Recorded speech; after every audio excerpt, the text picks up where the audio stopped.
Dress in layers. Wear loose-fitting, lightweight, warm clothing in layers. Layers will help you stay warm and adjust to changing temperatures. Cover exposed skin. Wear a hat, gloves, and a scarf to protect your head, hands, and face from the cold. Stay hydrated. It's important to drink plenty of fluids, even if you don't feel thirsty. Cold weather can dehydrate you, so it's important to stay hydrated to stay healthy.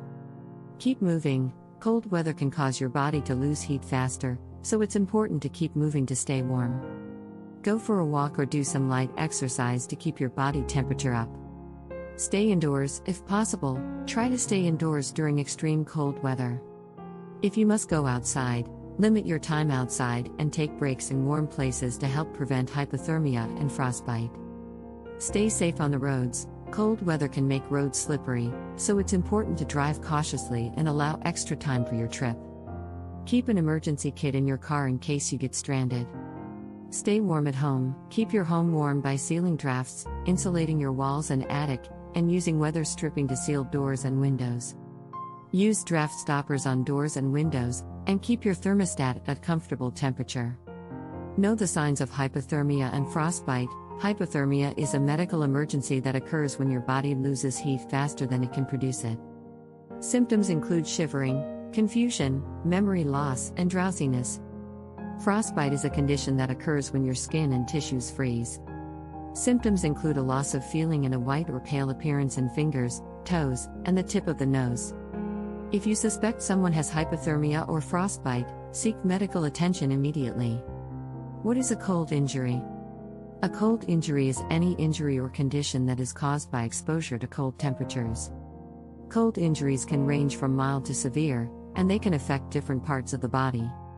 Some common cold injuries include frostbite, which occurs when the skin and underlying tissues freeze, and hypothermia, which is a medical emergency that occurs when the body loses heat faster than it can produce it. Other cold injuries include chilblains, which are itchy, red, and swollen patches of skin that occur after exposure to cold, and trench foot, which is a condition that occurs when the feet are wet and cold for an extended period of time. Cold injuries can be prevented by taking precautions to protect the body from the cold, such as dressing in layers, covering exposed skin, and staying hydrated. If you suspect that you or someone else has a cold injury, it is important to seek medical attention as soon as possible. What should be the first treatment for cold injuries? The first treatment for a cold injury should be to get the affected person out of the cold and into a warm environment as soon as possible. It is also important to remove any wet clothing and replace it with dry clothing to help the body warm up. If the person is suffering from hypothermia, it is important to warm the person gradually by wrapping them in blankets or heating pads and giving them warm drinks, rather than applying direct heat or hot water.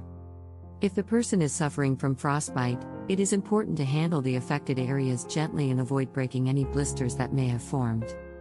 If the cold injury is severe, it is important to seek medical attention as soon as possible. A healthcare professional can provide further treatment and monitor the person's condition to ensure that they are recovering properly. In some cases, hospitalization may be necessary to treat severe cold injuries.